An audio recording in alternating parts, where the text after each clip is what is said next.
One of the challenges of learning vocabulary is deciding which words to learn. Learning the words of the year for every year is a very useful idea. Why is that? Because these words are in common usage. You will read them in magazines, newspapers, and on the internet. These are the words that are most commonly used for the past year and continue to be used.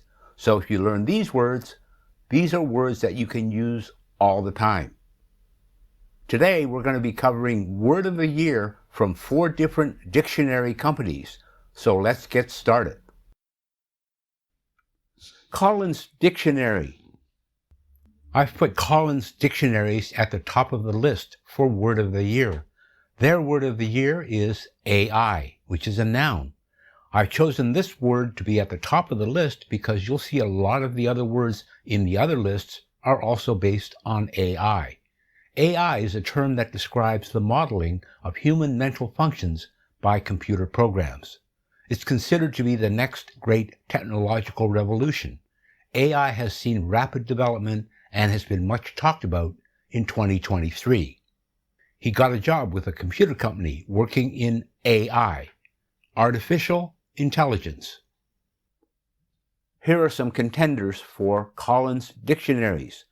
Ultra-processed is an adjective, usually talking about food, which is prepared using complex industrial methods from multiple ingredients, often including ingredients with little or no nutritional value. You should avoid ultra-processed foods if you want to keep your health. Greedflation. The use of inflation as an excuse to raise prices to artificially high levels in order to increase corporate profits. Ultra-processed food producers use greedflation tactics because consumers like buying their products. Another contender, neo-baby. It's a noun, a person, especially in the entertainment industry, whose career is believed to have been advanced by having a famous parent. Canon event is a noun. It's an event that is essential to the formation of an individual's character or identity. In the past, the word canon event was referred to as the rites of passage. Every culture has rites of passage for when a person becomes an adult. We start with Oxford Dictionaries and their word of the year, which is Rizz, R-I-Z-Z. It's a noun. Rizz is a colloquial word defined as style, charm, or attractiveness. It's the ability to attract a romantic or sexual partner. In a sentence, it's like this: I've lost all my Rizz, but I think it's a sign to focus on school.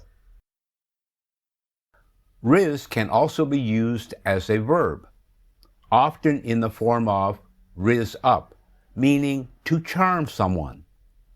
In a sentence, he's too busy rizzing up that pretty new girl to talk to us.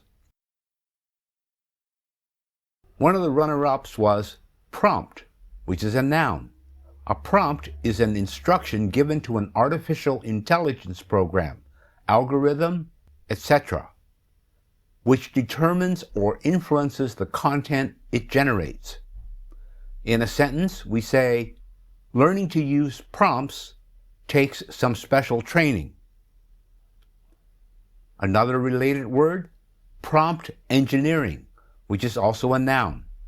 In artificial intelligence, it's the process of designing prompts that will give the best possible results. One of the runner-ups in Oxford Dictionaries this year was situationship, which is a noun. It's a romantic or sexual relationship that's not considered to be formal or established. Some people who are not committed to long-term relationships and prefer situationships. Another contender for Oxford dictionaries, beige flag. It's a noun.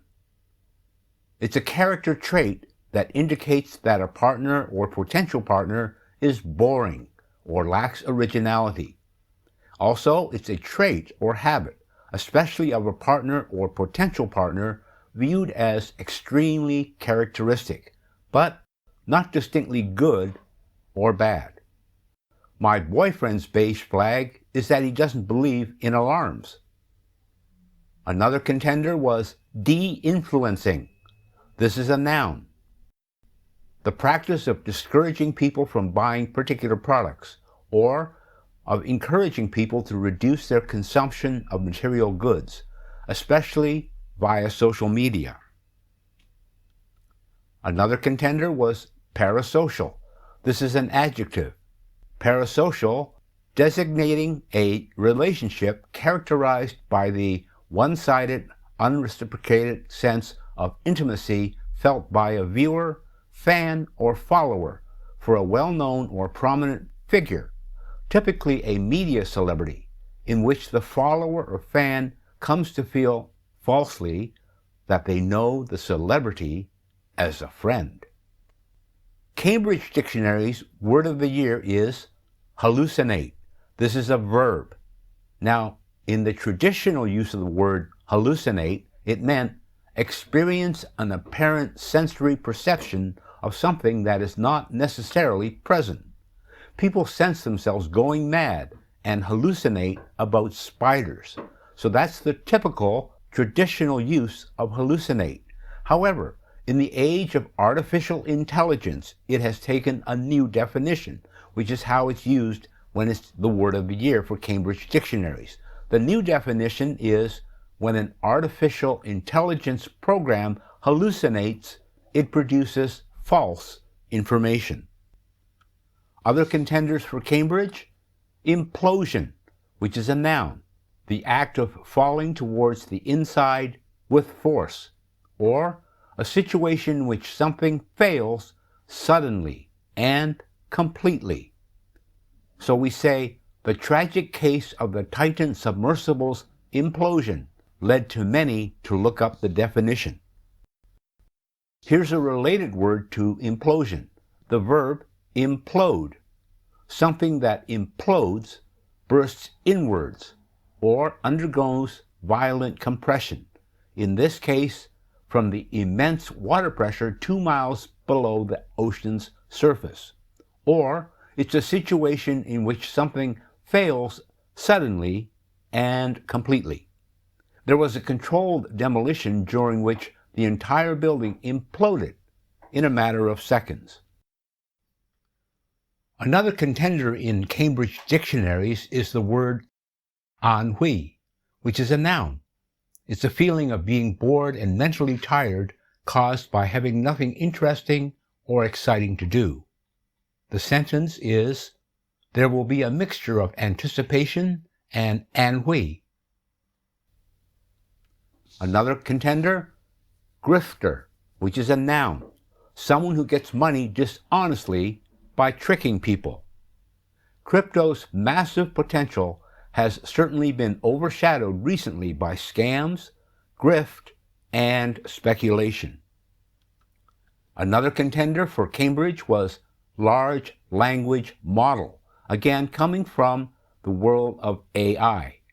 It's a complex mathematical representation of language that is based on very large amounts of data, also called big data, and allows computers to produce language that seems similar to what a human might say. Merriam Webster's dictionary's word of the year is authentic, which is an adjective meaning not false or imitation, a synonym of real and actual, and also true to one's own personality, spirit, or character. Authentic is what brands, social media, influencers, and celebrities aspire to be. Other contenders for Merriam Webster, deep fake, which is a noun.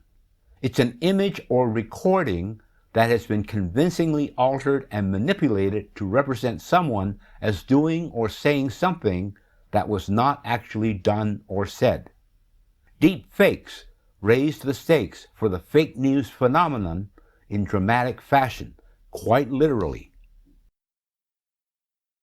Another Merriam Webster dictionary contender was dystopian, which is an adjective. Dystopian, relating to or denoting an imagined state or society where there is great suffering or injustice. The dystopian future of a society bereft of reason. One more contender, doppelganger, which is a noun. Someone who looks spookily like you, but isn't a twin, is a doppelganger. Originally, this was a type of ghost. At the mall today, I saw someone who could be your doppelganger. Another contender, covenant, which is a noun, a formal, solemn, and binding agreement. It's a written agreement or promise. The restrictive covenants of the building development prohibit the construction of buildings over 30 feet tall. Merriam Webster's dictionary, another contender. Kibbutz is a noun. You read about this in the news because it's a communal settlement in Israel in which all wealth is held in common and the profits are reinvested in the settlement. Myran, a dual Hungarian-Israeli national, worked in the kibbutz as a gardener and massage therapist. However, don't confuse kibbutz with kibbutz, K-I-B-I-T-Z, which is a noun. It means make unwanted and intrusive comments, or idle chatter and gossip. They sat around kibitzing about their children. Those are the choices of the 4 dictionary companies for Words of the Year 2023. Go on the internet and look for other years. And if you leave a comment that you like this particular episode, I'll look it up and make a few more for you.